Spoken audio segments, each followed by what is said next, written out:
Welcome everybody to our At Home with Theosophy. This is the last talk in this series, and as we have been exploring this book on karma, we are going to go through some of the excerpts from the book and comment on them. In the last two sections that we have left, the first one is about the ceasing of the creation of karma, and the second is about collective karma or group karma.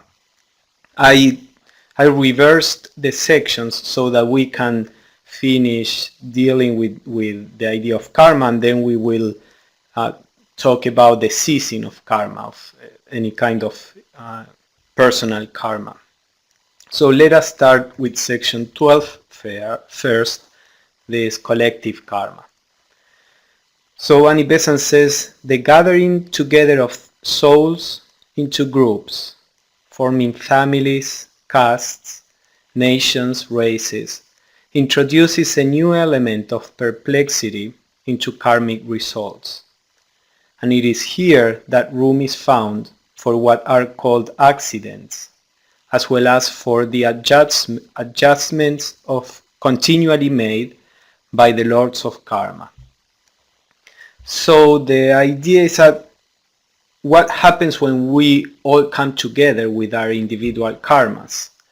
How do they work out? Do they have to match perfectly each other so that all our relationships are responding exactly to the karma of each person? If that were the case, if karma was something so rigid, it would be very difficult for it to work out. So there is far more flexibility in how karma works. And also, this is the reason Annie Besant says for some accidents, or what we call accidents, as we are going to see, and for many other adjustments that are made by the lords of karma. So she says, it appears that while nothing can befall a man that is not in his karma, in quotation marks, as an individual, advantage may be taken of, say, a national or a seismic catastrophe to enable him to work off a piece of bad karma which would not normally have fallen into the lifespan through which he is passing. Remember that we discussed there are three kinds of karma, or karma in three different moments or stages. There is a present karma, the prarabdha karma was the Sanskrit word, that this present karma is what is planned to be worked out in this particular life. Then there is some other kind of karma that is the accumulated karma, sanchita karma, which are causes that cannot be worked out in that particular incarnation because there is no time to work every cause out, and also because some of the causes may be contradictory to the ones that are being actually worked out in this incarnation. So there is an accumulated karma, and then there is a new karma that is being generated, that is the kriyamana karma.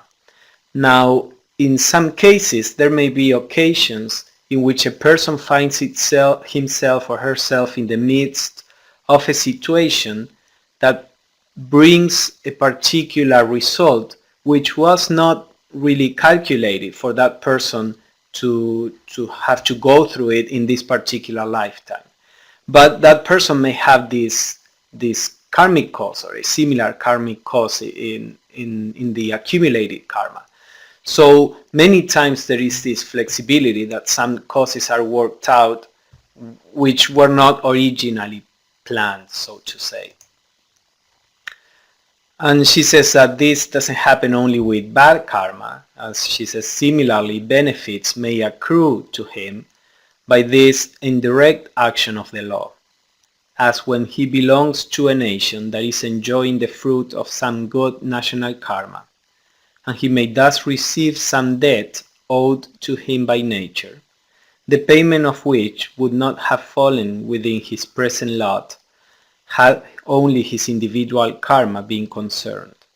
So we may be led to be born in a particular country for a specific reason.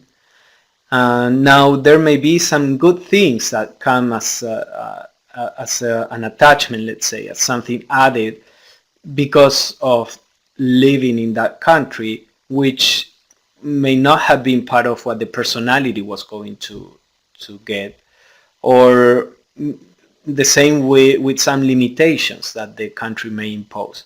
So this gives the idea that karma is not something mechanical and rigid.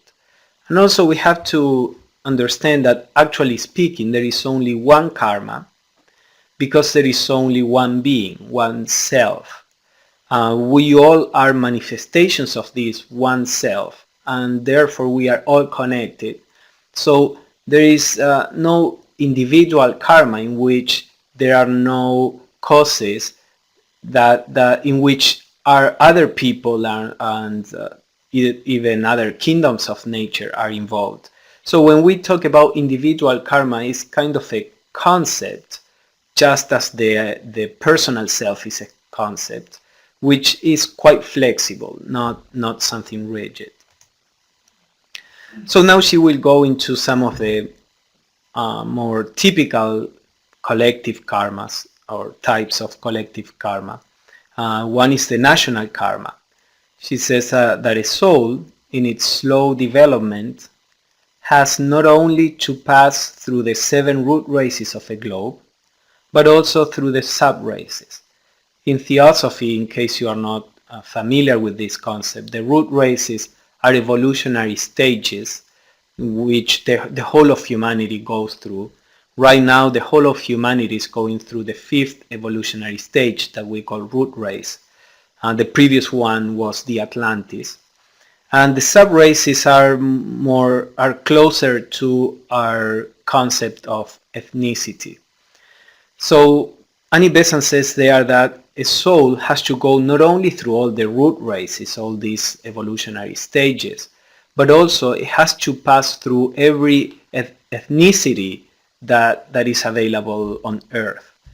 So she says this necessity imposes certain conditions to which the individual karma must adapt itself. Within the limits of the sub-race, the individual characteristics of the man will draw him towards one nation or another. A man in whom such national characteristics were strongly marked, and whose time for rebirth had come, would be drafted into the nation by his karma, and would then share the national destiny for good or for evil, so far as that destiny affected the fate of an individual. So suppose that you have in your evolutionary process, you have to be born in an Arabic country right now, for example. Being born in an Arabic country, it brings a national karma, would bring to you, you would be affected in some way or another by the national karma of these countries at the moment. You know, all countries go through cycles, and in this time they are going through a difficult cycle. So you would get some repercussions that may not be necessarily part of your individual karma. You needed to be born in that race or ethnicity because of certain developments that the soul needs, but then you get some other things that may not be related to your individual karma. So the idea is that other causes that may be accumulated are worked out by means of this collective karma. And the same with any country. You know, you are born in America, and there are many good aspects of the country, but there are also some bad aspects in the sense that any country has a particular way of being that has its light and shadow. So you may be born in a country because of what the country may offer you for certain aspects of your development, but then you get also other unwanted aspects, and they are part of the collective karma. Then she talks about the family karma. She says the family tie is naturally of a more personal character than is the national, and those who weave bonds of close affection in one life tend to be drawn together again as members of the same family. Sometimes these ties recur very persistently life after life, and the destinies of two individuals are very intimately interwoven in successive incarnations. Sometimes, in consequence of the different lengths of devachans, members of a family may be scattered and may not meet again until after several incarnations. So the idea is that through our incarnations we establish links with people. We establish links with people out of love or out of hate. With people that we don't have any very strong relationship in any of any kind, then the link is weak. But if we have a very strong relationship, whether through love or hate, through harmony or disharmony, then we have a link with that person. And there will be a tendency to get attracted again, to meet again in future lives. Now, how frequently or in what particular life, that again depends on many factors. As Annie Besant points out, the devachan of different people may be very different, may differ by a century or 2 centuries or even more. So they don't necessarily meet each lifetime. On the other hand, if there are two people that are more or less of the same spiritual development, their devachan may tend to be similar and they may meet each other more frequently. But then again, when we are in a family, we may be with some members of that family may really have a link, and with some other members of the family may not have a link at all. They may be the first time that we meet in incarnation.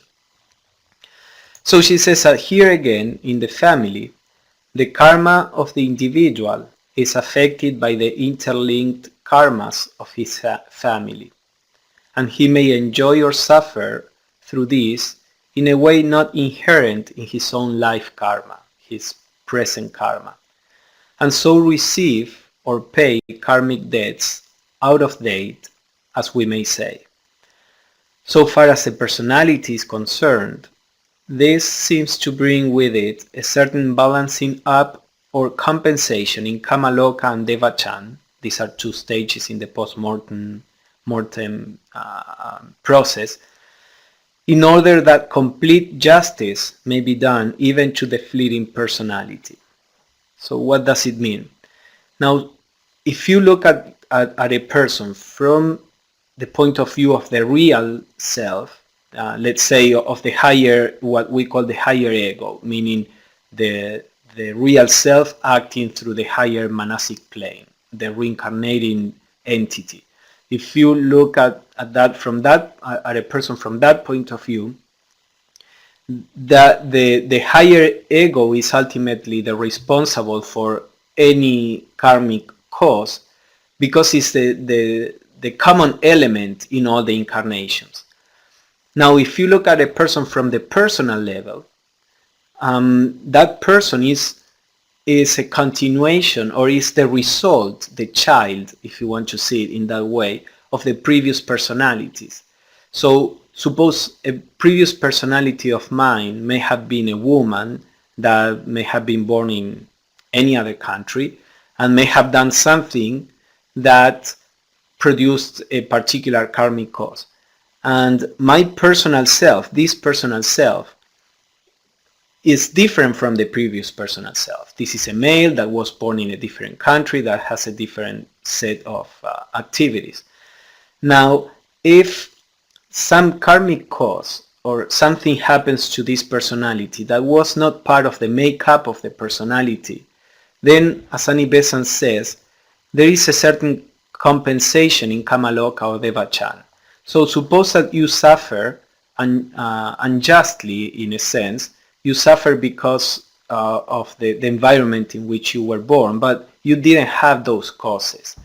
Then the personality receives a compensation in Kamaloka or Devachan in the sense of a longer period of happiness or ease or harmony or whatever would compensate for the unmerited suffering of that incarnation, for example.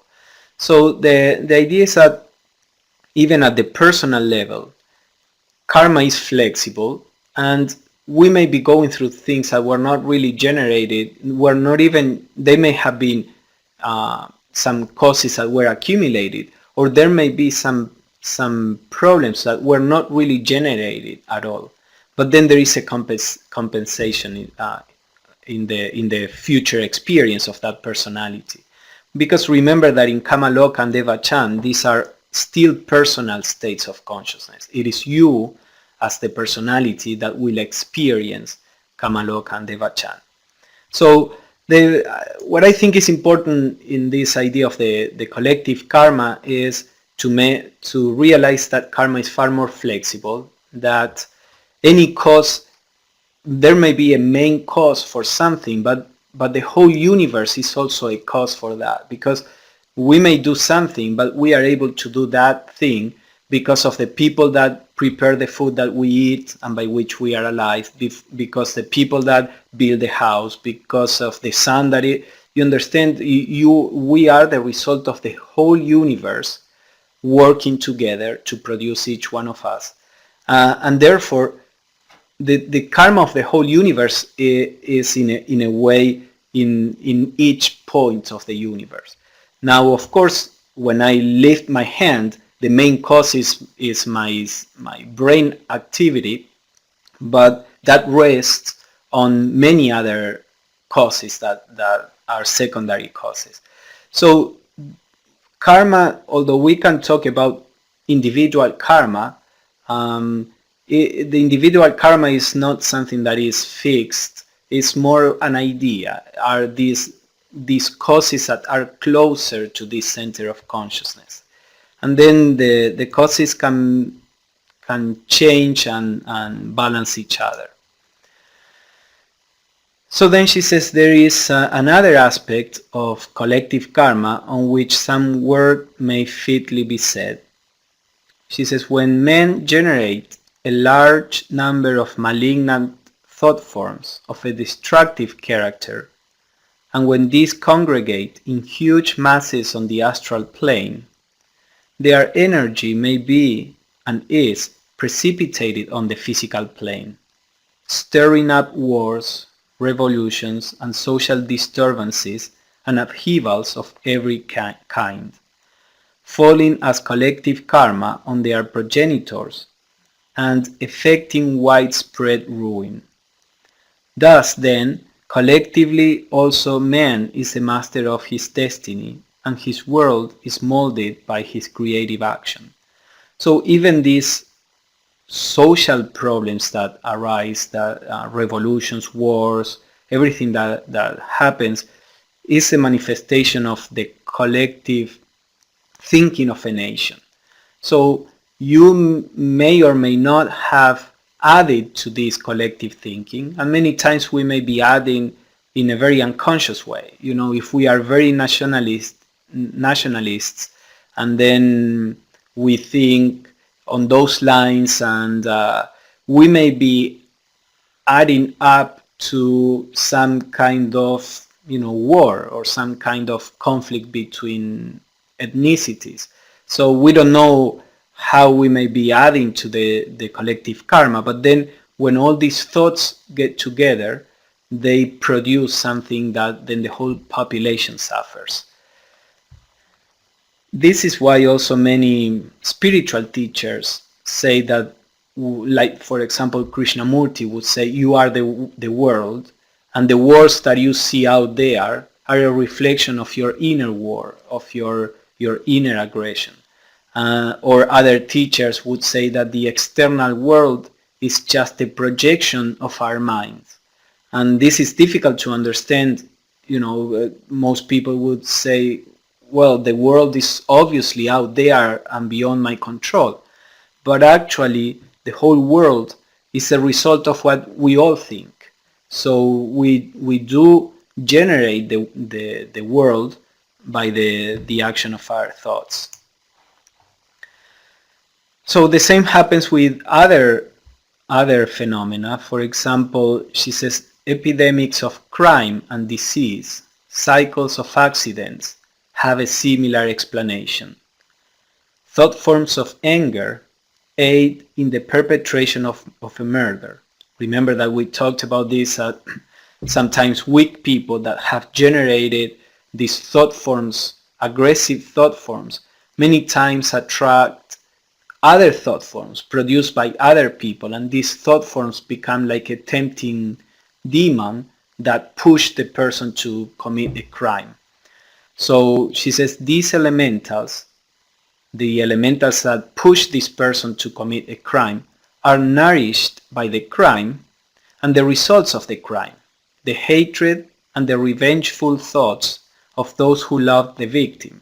So we have remember that at the level of the thought forms that we have been exploring, the thought forms don't care to whom they belong. For example, you hate somebody and that person hates you, and this person sent you a thought of hate and you send one back as a response. These two thought forms will get together and get stronger, even though they were directed to each other at the level of the persons, but they don't destroy each other. They add and become stronger each other. That's why, as we have explored, only through love hate can cease, and not through hate. Through hate we make hate even bigger. So when there is a crime, the victims or the family of the victims get angry and want revenge that they may call justice, and all these feelings are actually making this elemental stronger. So of course it's fine to try to get justice in the sense of, well, this person is a menace for society, so cannot be just outside, with being a potential danger for everybody. But when there are thoughts of revenge and aggression, then they actually produce the opposite to what we want, because then this elemental gets stronger and can induce other people to do the same thing. So she says, the hatred and the revengeful thoughts of those who love the victim, the fierce resentment of the criminal, his baffled fury when violence sent out of the world if he is punished with a death sentence, still further reinforce their hosts with many malignant forms. These again, from the astral plane, impel an evil man to fresh crime, and again the circle of new impulses is trodden, and we have an epidemic of violent deeds. Actually, from the Theosophical point of view, the death penalty is a mistake, a grave mistake, because once you kill a person, that person is not really dead, and it's hanging on the astral plane, and you have a person with all this violence in his emotional body, and now his emotional body is his densest body, and that person many times becomes a demon, like a demon tempting others. So you can control people far better having them in a prison than killing them and then producing this unseen force for evil. And then she says the same happens with diseases. Diseases spread, and the thoughts of fear, which follow their progress, act directly as strengthened of the power of the disease. Magnetic disturbances are set up and propagated and react on the magnetic spheres of people within the affected area. In every direction, in endless fashions, do men's evil thoughts play havoc on us. He who should have been a divine co-builder in the universe uses his creative power to destroy. So this is unfortunately what we normally do as humanity, and this is why it is important to try to change the way we respond to things in the world. Try not to respond with anger to wrong things. If anger is there, we have to learn how to deal with anger.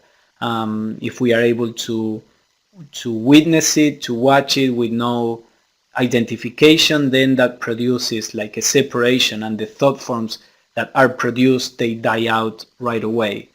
If we cannot do that, then there are some other strategies trying to think of the opposite so that we produce the opposite kind. We turn the mind away from the anger and produce the opposite kind of thought forms, or whatever way you find. We have discussed this in some of the classes. I think in the first class of A Home with Theosophy on thought power, we have discussed several strategies.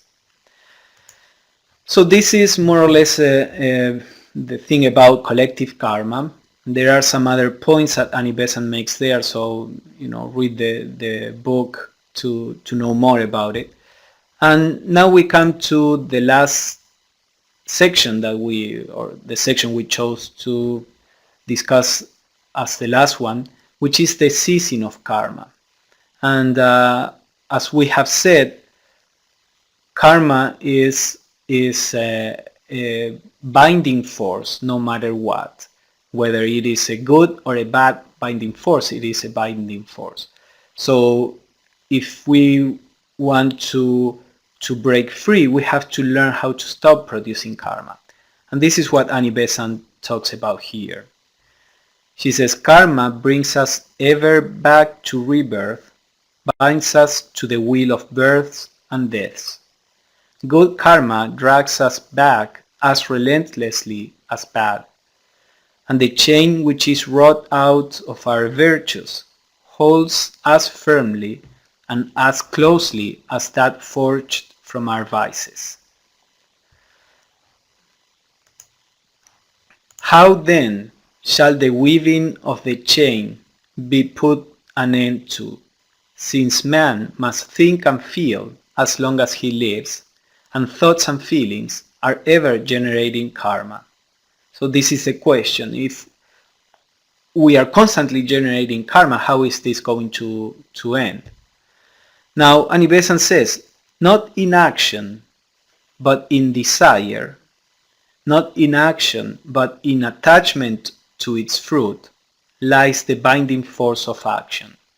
So it's not the action the one that generates karma. It's the desire for a result, the attachment to the result of the action. An action is performed with the desire to enjoy its fruit. A course is adopted with the desire to obtain its results.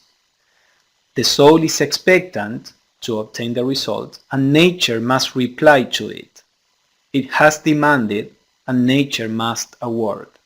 So every time that we do something, because we want to get something out of it, anything from a little action to a big action, if we do something because we want to get something out of it, be it physical, emotional, mental, then that will make us be born again to receive the fruit, because that is why we perform the action. So Besant says, is this binding thread, the desire, if this binding thread could be burnt up, the connection would cease. And when all bonds of the heart are broken, the soul is free. Karma can then no longer hold it. Karma can then no longer bind it. The wheel of cause and effect may continue to run, but the soul has become the liberated life. So this is a point. If we could burn up the desire for the result of the actions, then the actions would generate effects, but they would not be attached to the soul, because the soul did not produce them to enjoy a result. So you see, as long as we want something, we will receive that something. But if we live without wanting, then we are not going to receive, we are not generating this response from nature. Let's see what Ed has to comment on this or ask.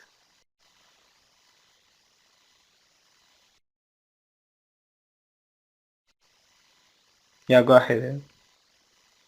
So I'm a little confused. Is the purpose of life liberation, or is the purpose of life evolution?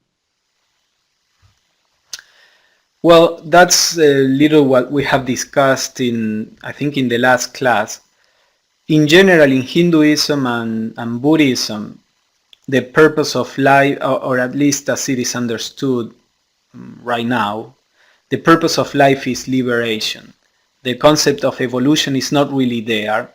When Blavatsky postulated this concept of spiritual evolution, she had to defend it, and there were pandits, Hindus, Buddhists, kind of criticizing Blavatsky because she was making this up.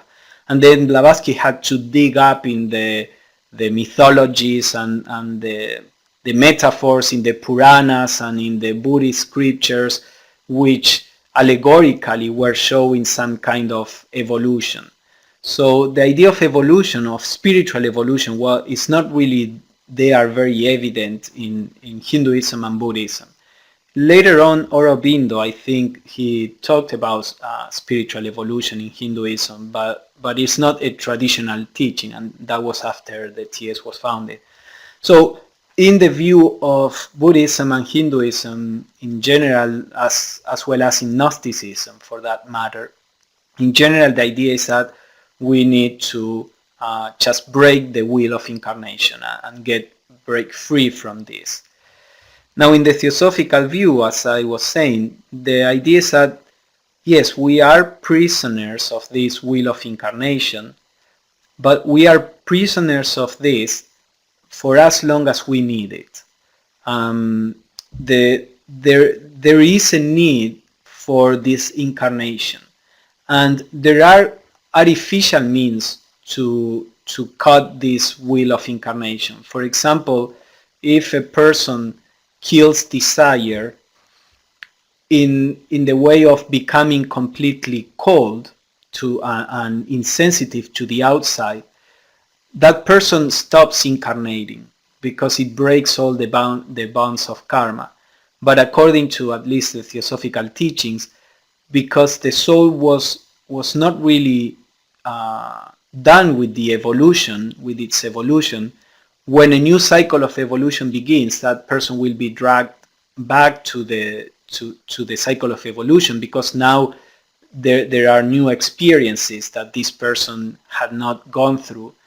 But all the time in between that he was outside the cycle of reincarnation is a wasted time. Another soul that was at his same level and kept on evolving, now with the new incarnation of this other soul, now the soul that kept on evolving is far further in the path than this other soul is.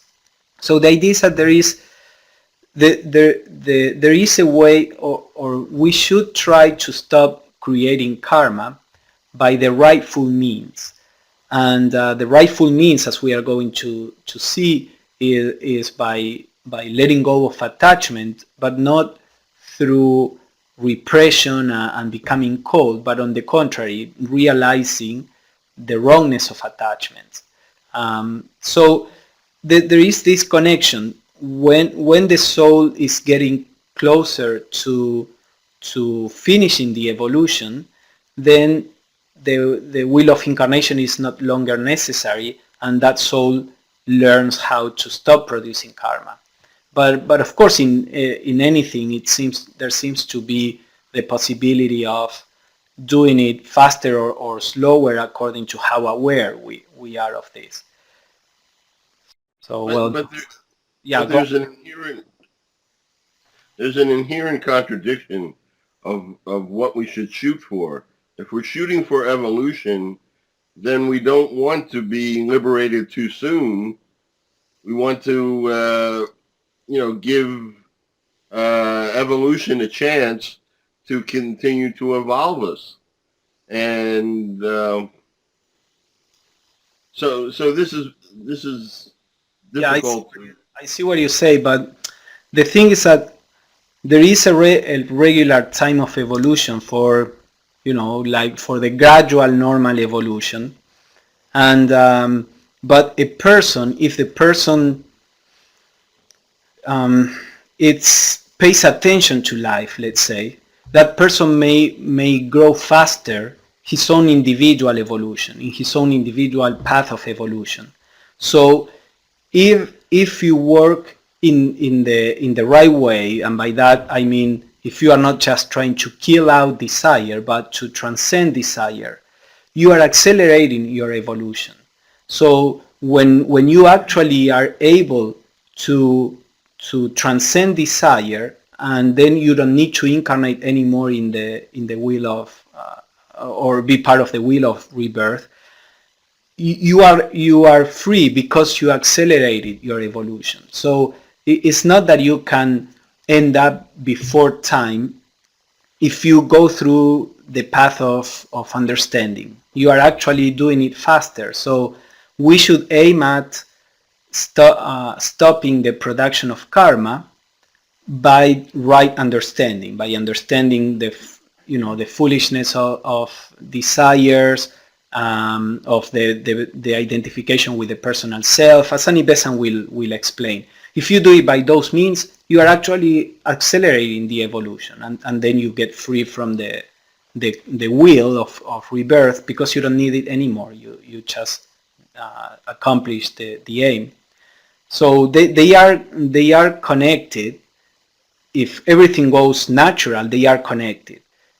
But there are ways in which you can stop the wheel of rebirth before, not through maturity, but through this more artificial means of isolating yourself that I was explaining. Let's go on with what Besant says, and if it is not clear, we can discuss it at the end. So she quotes something from the Bhagavad Gita. She said, "Without attachment, constantly perform action, which is duty, for performing action without attachment may verily reacheth the Supreme." So she explains that to perform action like this is what is called karma yoga in India, which is a translation for yoga of action. Karma itself means action. And for this karma yoga, a person must perform every action merely as a duty, doing all in harmony with the law. He aims at becoming a force working with the divine will for evolution, and yields a perfect obedience in every phase of his activity. The fruit is joyfully given for the helping of men. He has no concern with it. It belongs to the law, and to the law he leaves it for distribution. So here, this attitude is obviously the result, or maybe not obviously, but it's a result of having broken the identification with the personal self, at least to some extent. So for example, when we get rid of desire, or as we transcend desires, as we understand that desires bring gratification that is always impermanent, as we understand that these emotions, sensations are not my true being, that they are vehicles of expression, and that it's perfectly fine to have any sensation or emotion, but to do wrong things to produce a particular sensation or emotion is foolish.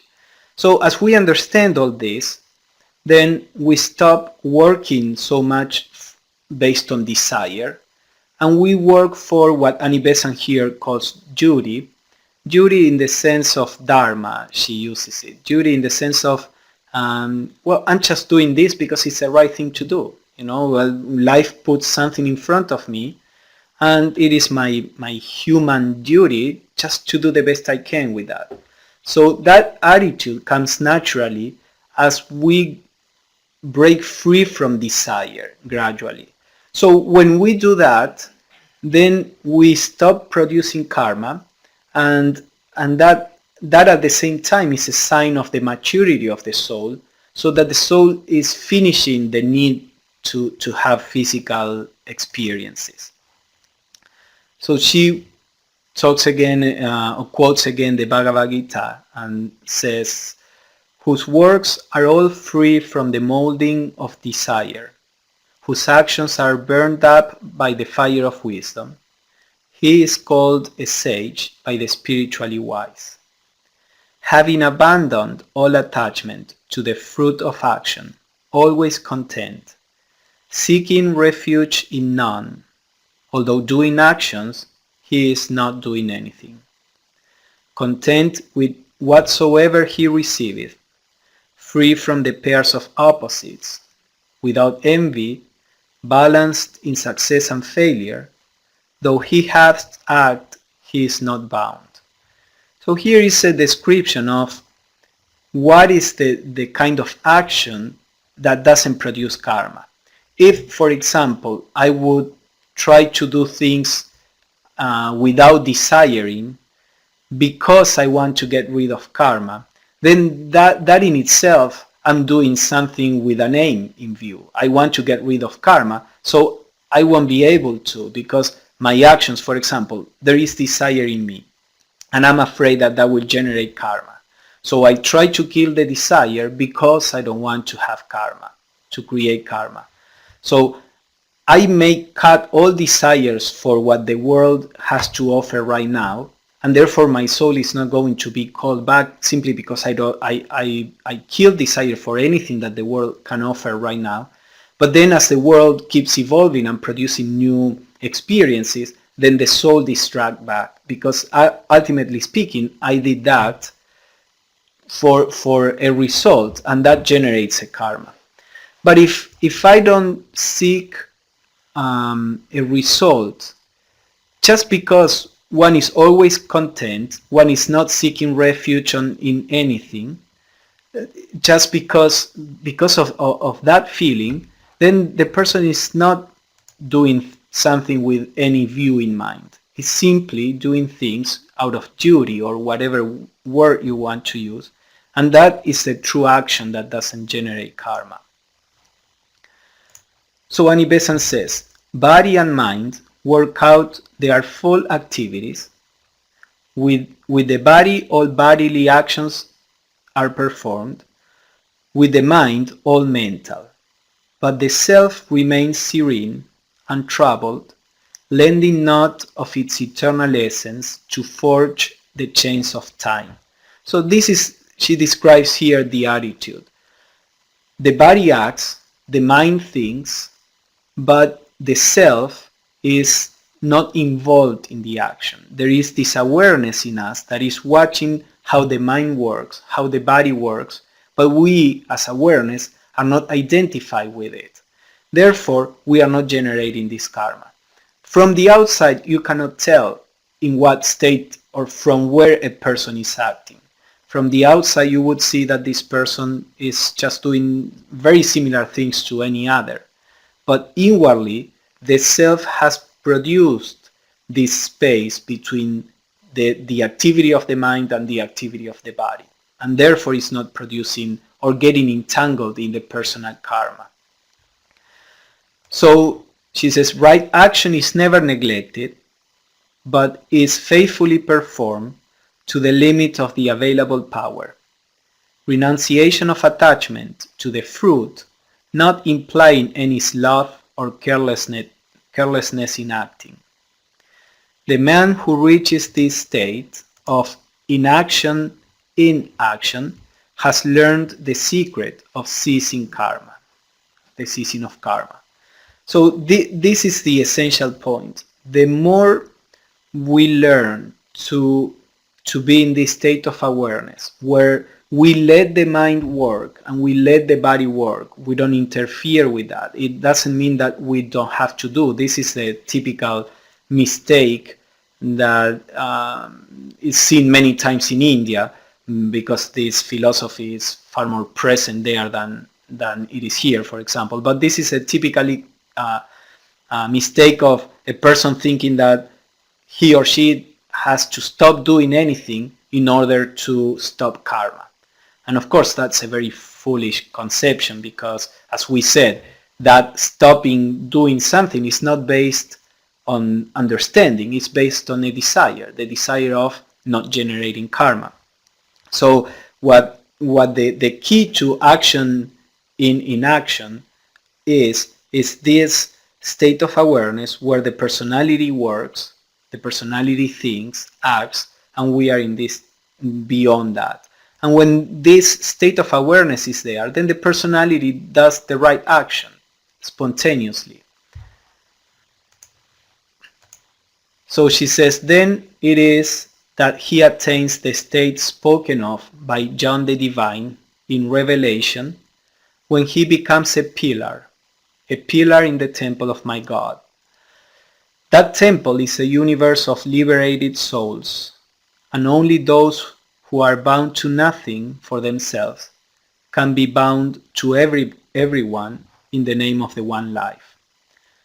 So the idea here is that once we as awareness are not bound to the life of this particular personality, then we become an expression of the one life. And that's what you see in enlightened beings.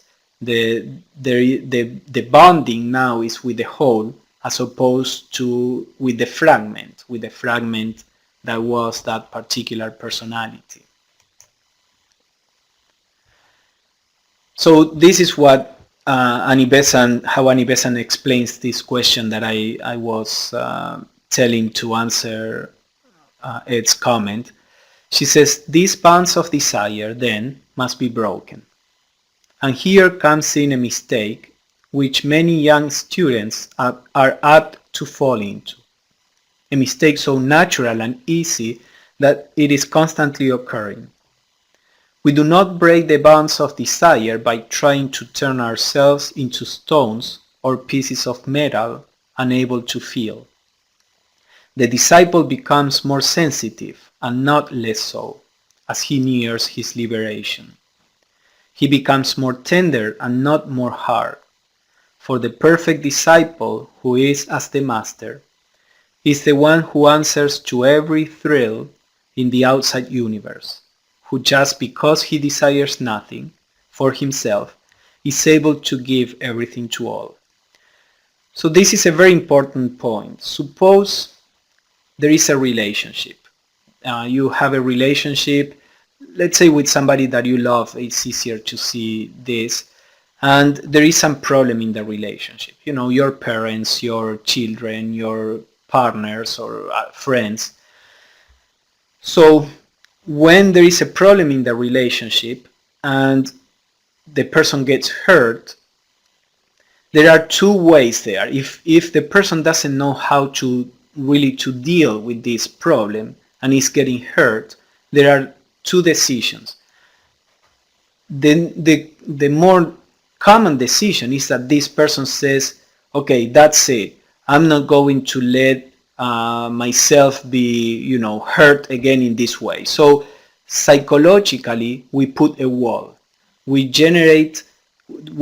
resolve ourselves to be strong and to put a wall so that we are not hurt anymore.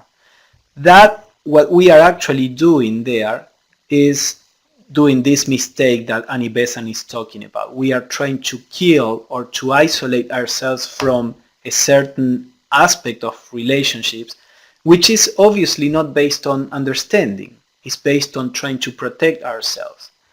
Now, the right attitude would be to keep on open, to stay vulnerable, and to try to understand, to try to be aware of what happens in ourselves, in others, and sometimes it may take a longer time to be able to mature and become naturally strong about this particular relationship or push button that we may have.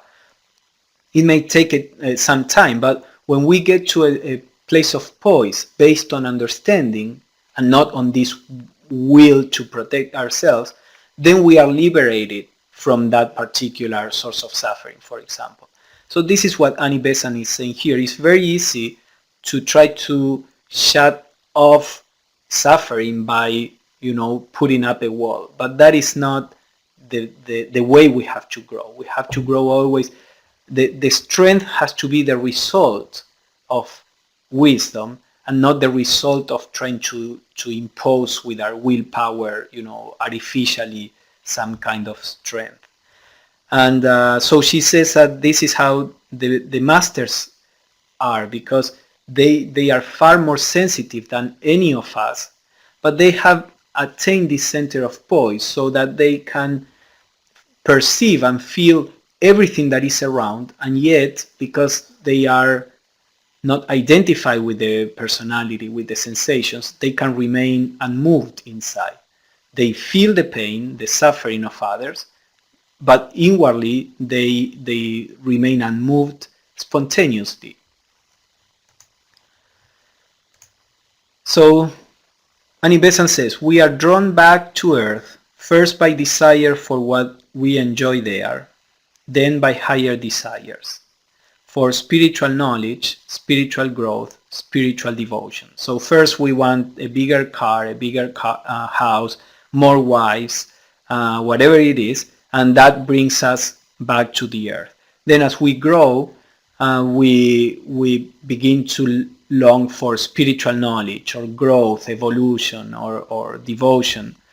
But then again, that of course will generate a karma that will be more conducive to spiritual growth, but still will generate or cause us to be back into embodied form.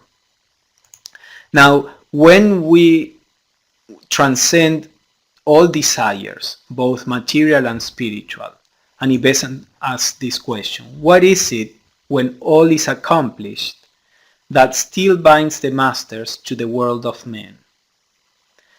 There is nothing that the world can give them that can draw them back to birth, and yet they come, because of a divine compulsion sends them to the earth, which otherwise they might live forever, to help their brethren, to labor century after century, millennium after millennium, for the joy and service of seeing other souls, beginning to share with them the conscious life of God. So this is the idea of, and this is an interesting idea. She talks that even when, and in the book, in some other part that I didn't bring here, but it could be good to mention, she says that all bonds are broken except one bond, the bond of love and unity. And that is how why they keep incarnating. Now they are not compelled to incarnate by the will of rebirth, but they are back out of their desire to help others. And this is a similar concept to the one of the bodhisattvas. And the idea of the bodhisattvas in Buddhism, there is the bodhisattva vow, where a person, any person that feels attracted to the bodhisattva path, even if that person is far away from it, begins to work on this vow to stay incarnating until the last sentient being enters nirvana. And what I think is that by taking that vow and repeating it life after life, what is actually happening is that the soul is willingly generating one cause, one anchor that would bring the soul back to incarnation, so that people can be helped. Because when a soul is liberated, if there is no desire at all, that soul enters in nirvana, goes into a different realm of life, let's say, and there is nothing that that soul can do for humanity. The relationship of that soul with humanity is over. So in order to have a link to humanity, I think there has to be generated or the soul has to generate a karmic cause, and this karmic cause is the desire to help others. So in that way, I would say what a bodhisattva does is to cut all bonds except for one, the desire to help others. And based on that bond, that bodhisattva keeps incarnating. So that's what Annie Besant describes about the ceasing of karma.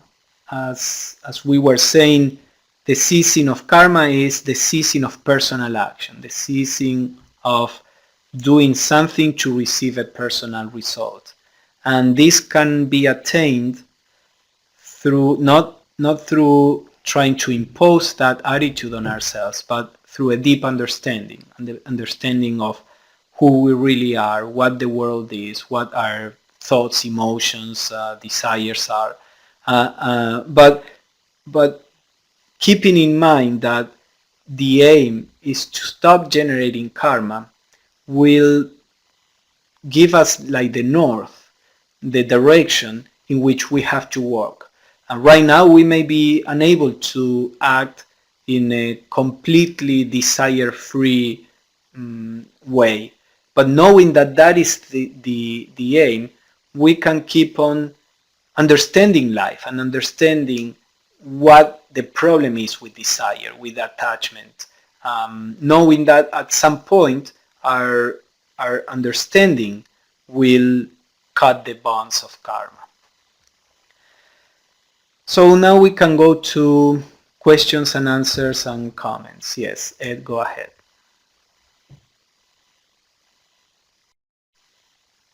So I still have this question about the purpose of evolution versus the purpose of getting rid of karma.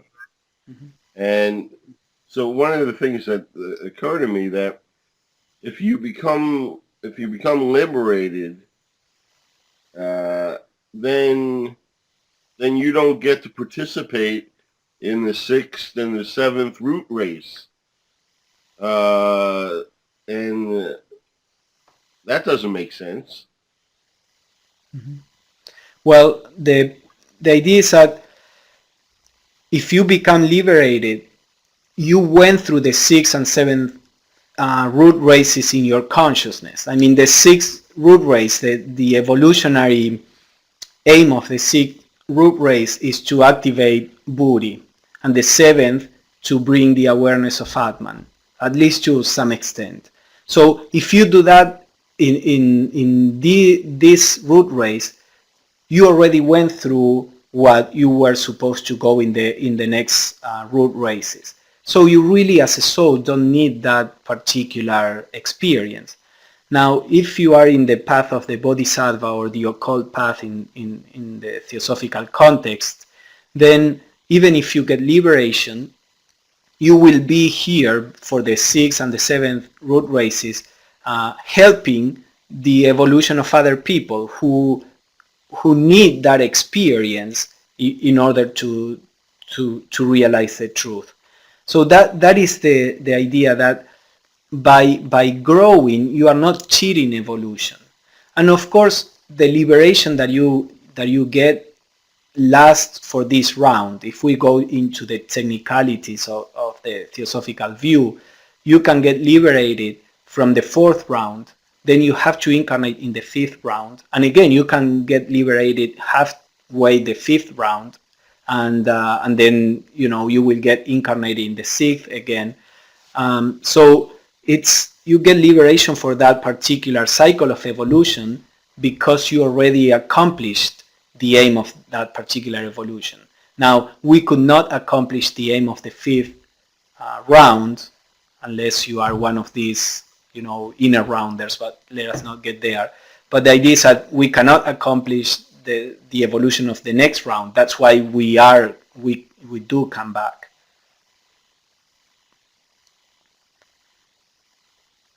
Any other question or comment, or if Ed wants to say anything else, that's fine too.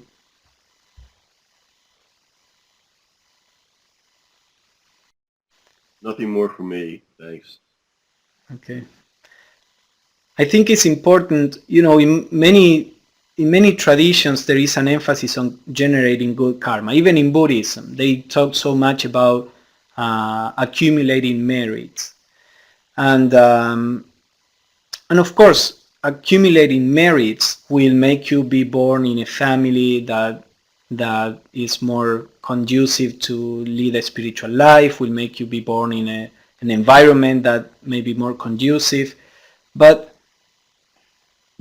if we still are think that that is what we have to do, generate merits, we may be caught in this constant generating of good karma, but still personal karma, and delay the possibility of breaking free from the identification with the personality. That's why I'm always kind of surprised by the heavy emphasis that Buddhism has on generating good merits. I think that's a little risky. Of course, there are some other teachings in Buddhism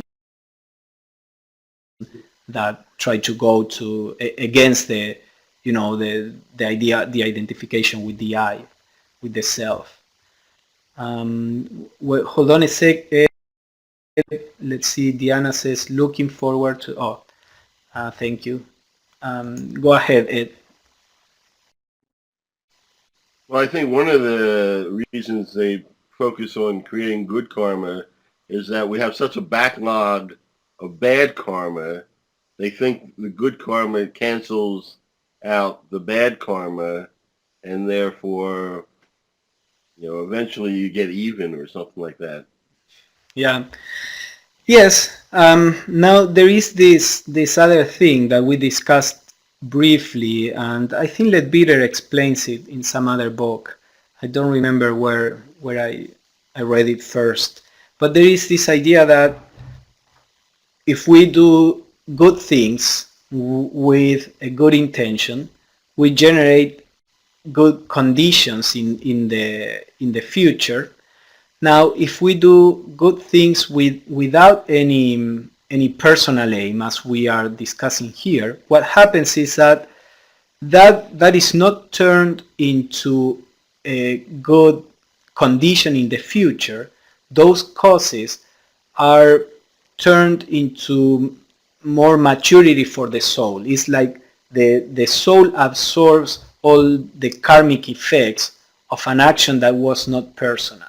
So the evolution of the soul is heightened, and therefore this personality may be born in a situation that is not so good as another personality that was trying to generate good karma, but that's because the karmic effect was or produced an effect at the level of the soul and the maturity.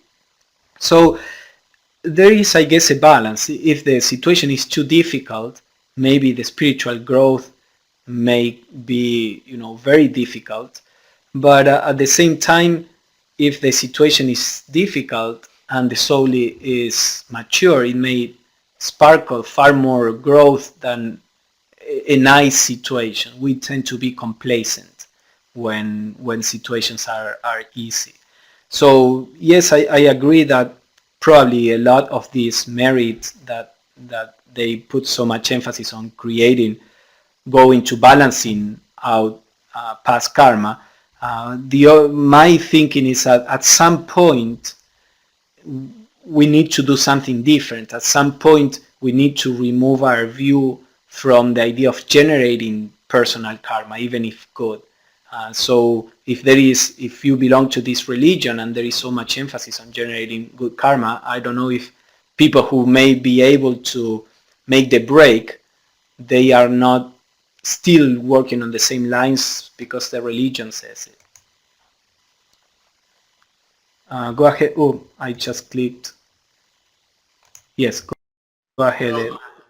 Your first part of the lecture had to do with thought forms and the effect of thought forms. Um, would Theosophy advocate, positive affirmations and positive thinking as a technique? As long as it is really positive thinking, most positive thinking is negative thinking, I think. I'm going to actually probably I'll talk about that in my next lecture. But if you sit down and say, I have everything that I want, I have this, I have that, that is not positive thinking. That's very negative thinking from a karmic point of view, because you are generating selfish karma. You are generating all the, and the karma for selfishness is to be isolated in your next life, or. So most of the positive thinking is really negative thinking from an esoteric point of view. Now, if by positive thinking you mean, the idea of trying to help others, trying to identify ourselves with virtues, to identify ourselves with the self as opposed to the personality. If it is an affirmation like, I am the self I am, I'm not the personality, things like that, then yeah, sure, all those things help, especially at certain point in the spiritual growth, where we need the help of the thinking process, because our thinking is still obscured by negative conditioning. Then all that, I think, helps. When the person is able to begin to live beyond thinking, then it may not be so helpful and so necessary, but I don't think it would necessarily hurt. Marina says, I am wondering if generating an environment that is peaceful and joyful, maybe that helps generate that for the larger environment. I suppose. I'm a little careful thinking that a happy environment is necessarily better than a difficult one from a spiritual point of view. Many times happy environments are bad for the soul. It depends obviously on the maturity of the soul. But you see, there are some people who have a perfectly good family, have a lot of money, so they don't have physical limitations. They have many things, and yet that very environment spoiled them. There is an example that Michelle, my wife, always brings when talking about this, that the native people in California were kind of lazy. They didn't leave any civilization behind, and because the environment was so easy that they just weren't motivated to doing anything, as opposed to other native people who were in more difficult conditions, and that the challenges were stimulating them to create things. So I don't know if a nice environment is necessarily conducive to spiritual growth. Many times difficulties are more conducive to spiritual growth. But from a different point of view, generating love and harmony and all that definitely will affect the whole world. Then the TS is perfect. It says, well, if you see the astral chart of the TS, I know very little of astrology, and I may be wrong, but it has two big squares, in between. That if that were a person, I think that person would kill himself, in a few years. And then what I seen is that many times when I was studying astrology and did some astral charts, many times the charts of people in the TS were very difficult, and the charts are in my friends in the university, or things that had nothing to do with spirituality, were very easy, and yet they weren't better people than others. Actually, I would think this is a very nice chart. I don't know what you complain about, because I wish I would have that chart. So yes, that's part of the reason why I say, and even in astrology they say the good aspects are things that are naturally easy to us, but they don't add a lot to our growth. The difficult aspects are the ones that are really important and can add growth. They are more active. The others are more complacent. So yeah, I think that the TS was founded at that moment for that particular purpose.